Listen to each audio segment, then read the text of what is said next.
राधे राधे जी। परवर्तिनी एकादशी की आप सबको बहुत सारी शुभकामनाएं। मानते हैं कि इस दिन भगवान श्री विष्णु जी करवट बदलते हैं, इसीलिए इस एकादशी को परवर्तिनी एकादशी कहा जाता है। वैसे इस एकादशी के कई और भी नाम हैं, जैसे कि वामन एकादशी, पद्मा एकादशी, जलझूलनी एकादशी और डोल ग्यारस, क्योंकि इस दिन भगवान जी निद्रामग्न करवट लेते हैं। इस दिन माँ लक्ष्मी का परम आह्लादकारी व्रत है। कुछ स्थानों पर यह दिन भगवान श्री कृष्ण के सूरज पूजा यानी कि जन्म के बाद जो मांगलिक कार्यक्रम होता है उसके रूप में मनाया जाता है। इस दिन भगवान वामन की पूजा की जाती है। तो आइए दोस्तों फिर जान लेते हैं एकादशी का शुभ मुहूर्त। एकादशी तिथि प्रारंभ हो रही है 28 अगस्त के सुबह 8:48 पर और समाप्त हो रही है 29 अगस्त सुबह 8:17 पर।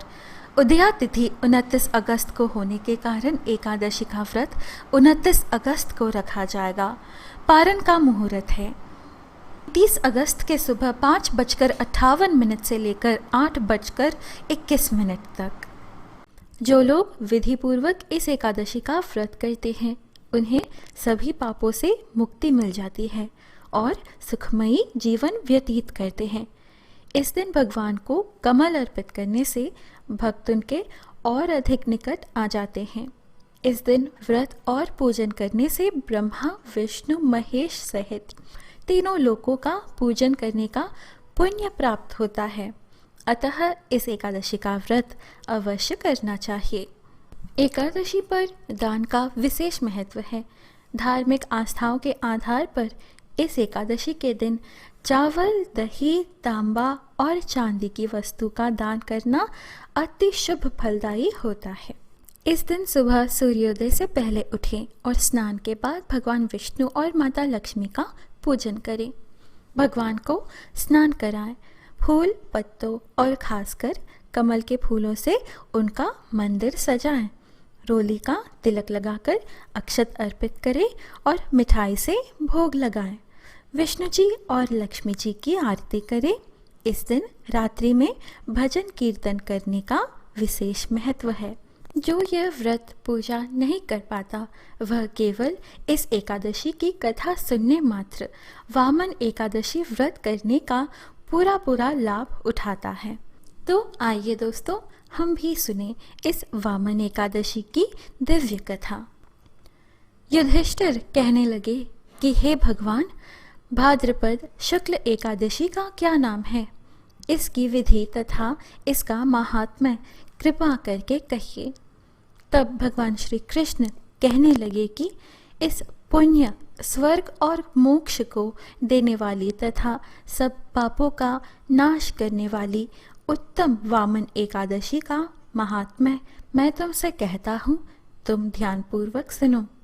यह पद्मा या परिवर्तिनी एकादशी, जयंती एकादशी तथा वामन एकादशी भी कहलाती है। इसका यज्ञ करने से वाजपेयी यज्ञ का फल मिलता है। पापियों के पाप नाश करने के लिए इससे बढ़कर कोई उपाय नहीं। जो मनुष्य इस एकादशी के दिन मेरी यानी वामन रूप की पूजा करता है उससे तीनों लोग पूज्य होते हैं। अतः मोक्ष की इच्छा करने वाले मनुष्य इस व्रत को अवश्य करें। जो कमल नयन भगवान का कमल से पूजन करते हैं वे अवश्य भगवान के समीप जाते हैं। जिसने भाद्रपद शुक्ल एकादशी को व्रत और पूजन किया है उसने ब्रह्मा, विष्णु, महेश सहित तीनों लोकों का पूजन किया है।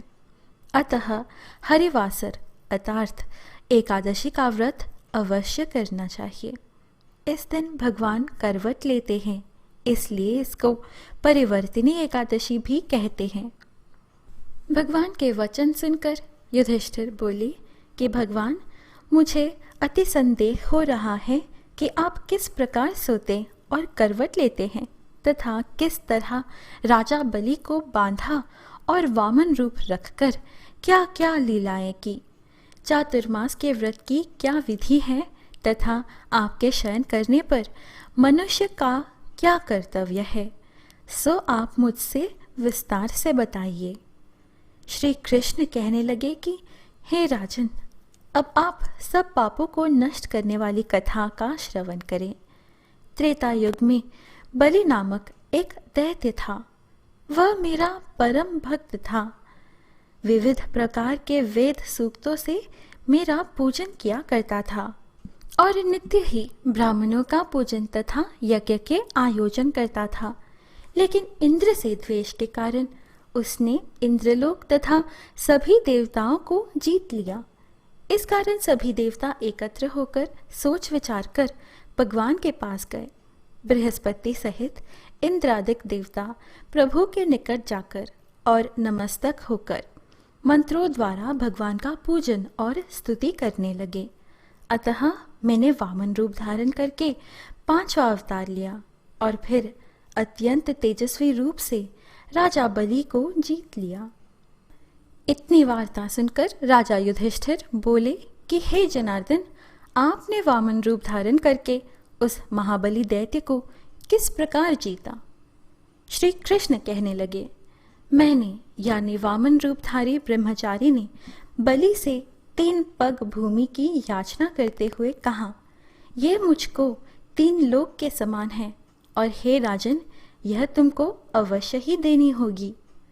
राजा बलि ने इसे तुच्छ याचना समझकर 3 पग भूमि का संकल्प मुझको दे दिया और मैंने अपने त्रिविक्रम रूप को बढ़ाकर यहाँ तक कि भूलोक में पद, भुवरलोक में जंघा, स्वर्गलोक में कमर, महालोक में पेट, जनलोक में हृदय, यमलोक में कंठ की स्थापना कर सत्यलोक में मुख, उसके ऊपर मस्तक स्थापित किया। सूर्य, चंद्रमा आदि सब ग्रहगण, योग, नक्षत्र, इंद्रादिक देवता और शेष आदि सब नागगणों ने विविध प्रकार से वेद सूक्तों से प्रार्थना की। तब मैंने राजा बलि का हाथ पकड़कर कहा कि हे राजन, एक पद से पृथ्वी, दूसरे से स्वर्गलोक पूर्ण हो गए, अब 3रा पग कहाँ रखूं? तब बलि ने अपना सिर झुका लिया और मैंने अपना पैर उसके मस्तक पर रख दिया, जिससे मेरा वह भक्त पाताल को चला गया। फिर उसकी विनती और नम्रता को देखकर मैंने कहा कि हे बलि, मैं सदैव तुम्हारे निकट ही रहूंगा। विरोचन पुत्र बलि से कहने पर भाद्रपद शुक्ल एकादशी के दिन बलि के आश्रम पर मेरी मूर्ति स्थापित हुई। इसी प्रकार दूसरी क्षीर सागर में शेषनाग के पष्ट पर हुई। हे राजन, इस एकादशी को भगवान शयन करते हुए करवट लेते हैं, इसलिए तीनों लोकों के स्वामी भगवान विष्णु का उस दिन पूजन करना चाहिए। इस दिन तांबा, चांदी, चावल और दही का दान करना उचित है। रात्रि को जागरण अवश्य करना चाहिए। जो विधि पूर्वक इस एकादशी का व्रत करते हैं वे सब पापों से मुक्त होकर स्वर्ग में जाकर चंद्रमा के समान प्रकाशित होते हैं और यश पाते हैं। जो पापनाशक इस कथा को पढ़ते या सुनते हैं उनको 1000 अश्वमेघ यज्ञ का फल प्राप्त होता है। भक्तों, यह थी परवर्तिनी एकादशी की व्रत कथा। आशा है आपको आज की यह वीडियो अच्छी लगी। इस प्रकार के और कथाएं, श्लोक, मंत्र आदि आध्यात्मिक वीडियोस पाने के लिए कृपया हमारे YouTube चैनल पवित्र वचन को सब्सक्राइब करें। फिर मिलेंगे अगली वीडियो में। जय श्री कृष्ण। राधे राधे।